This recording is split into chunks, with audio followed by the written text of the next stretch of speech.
Well, for Buckeyes Now on Sports Illustrated, I'm Brendan Gulick, and it's an exciting afternoon for the Ohio State Buckeyes, and frankly, one that prior to earlier today, we really didn't expect to be this afternoon.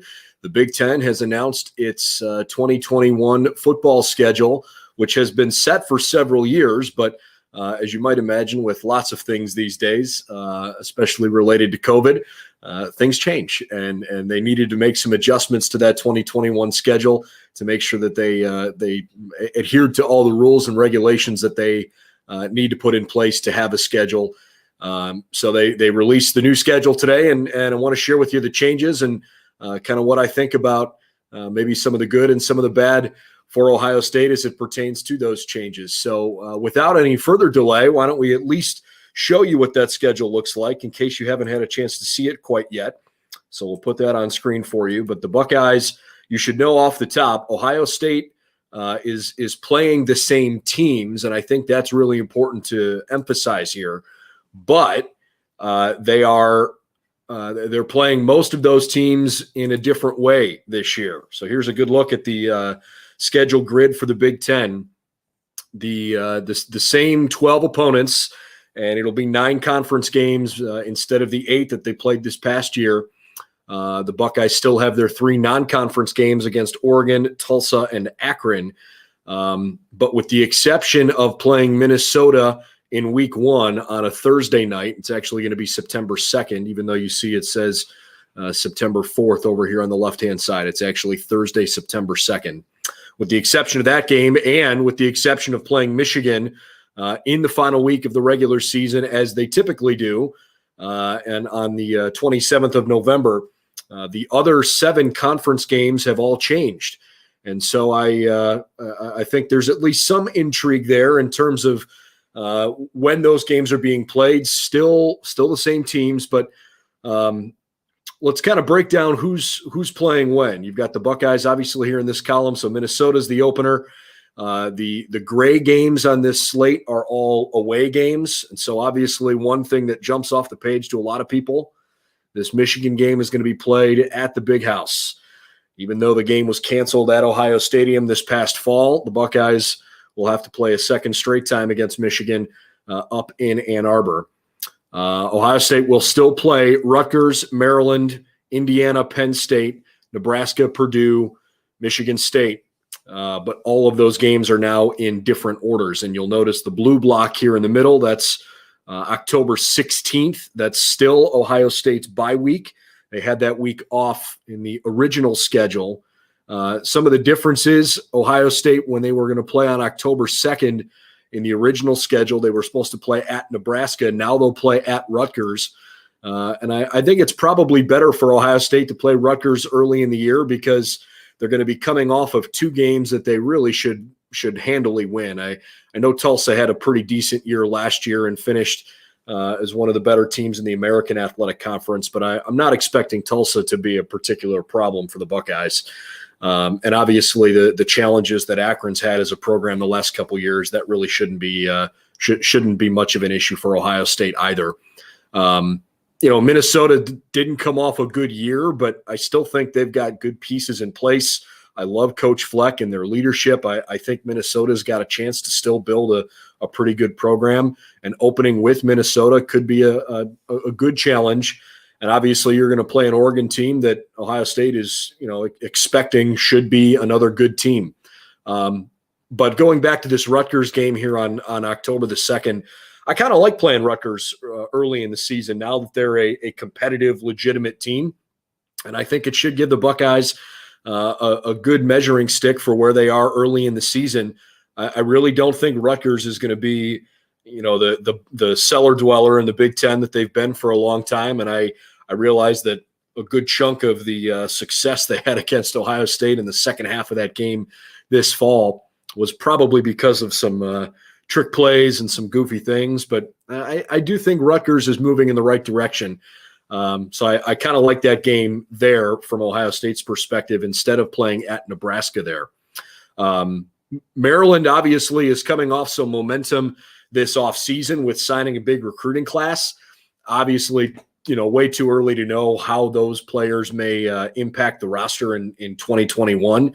But there's no doubt that, Maryland is still trying to figure it out a little bit. They had a pretty tough fall because of all the COVID issues they went through.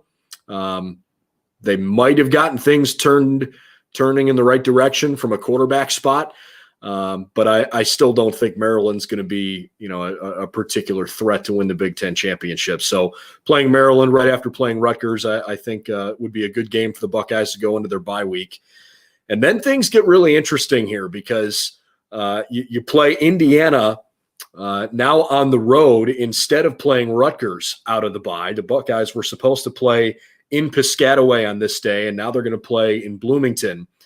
And frankly, I kind of like the fact that Ohio State has an extra week to prepare and get healthy for an Indiana team that was unquestionably, in my opinion, the second best team in the league this year. I realized Northwestern had a good run, but I really, really liked what Indiana had, especially when Penix was healthy. And I think this is a great draw for the Buckeyes now having a chance to play Indiana on the road right after the bye week and a little bit earlier in the schedule, because they were supposed to play them 2 weeks later. We'll get to that in a second. Next game will be a home game against Penn State. That'll be on Saturday, October 30th. This is still a home date for the Buckeyes. They were originally going to play Michigan State this week, but now they'll play Penn State. I think this is a good change for Ohio State, because originally Ohio State was supposed to play Penn State the week prior to Michigan. And I just have a hard time believing that Penn State is going to have a total free fall again next year. I realize it was not a great year in Happy Valley, and I just have to think that, between Micah Parsons opting out and Journey Brown not being able to play this year, and, their excruciatingly painful loss to Indiana in that overtime game in the early part of the season, when they lost to Ohio State, I kind of feel like the air popped out of the balloon for the Nittany Lions, and I'm not sure how locked in they were for the remainder of the season. So I don't expect them to be quite as poor in 2021 as they were in 2020. I think you probably have to throw that one out. So with the expectation that Penn State's going to be a better team, I like playing them at home.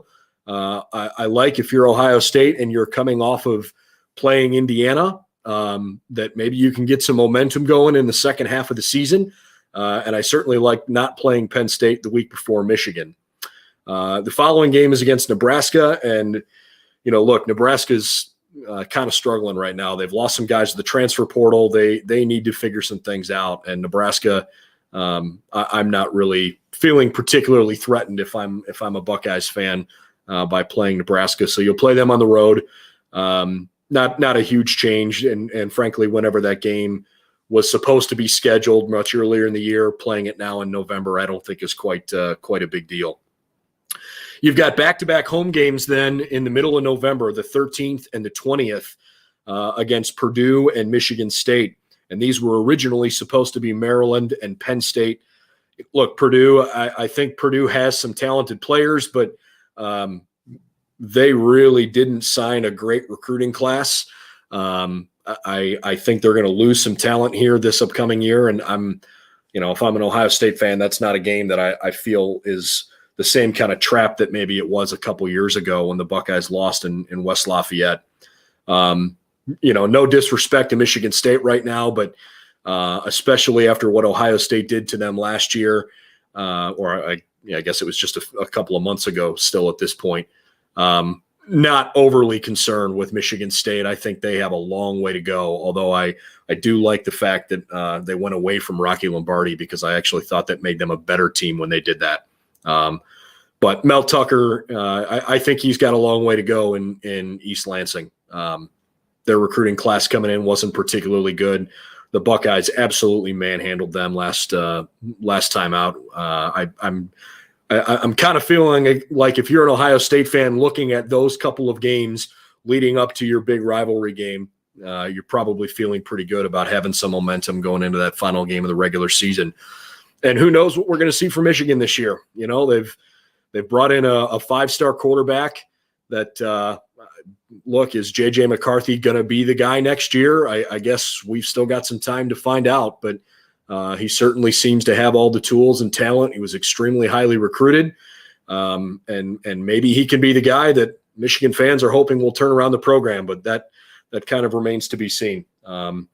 So, good to see the Michigan game in the traditional spot, although it's a bit frustrating that the Buckeyes are playing them on the road. I think that's kind of a tough way to go. I wish Ohio State would have had a chance to play them at home. They kind of got robbed of that last year. In addition to the fact that the game itself was canceled, just really disappointing that the fact they've got to play there a second straight time. So that's your schedule: Minnesota, Oregon, Tulsa, Akron, Rutgers, and Maryland. You get exactly 6 games before the bye, and then 6 games after the bye: Indiana, Penn State, Nebraska, Purdue, Michigan State, and Michigan.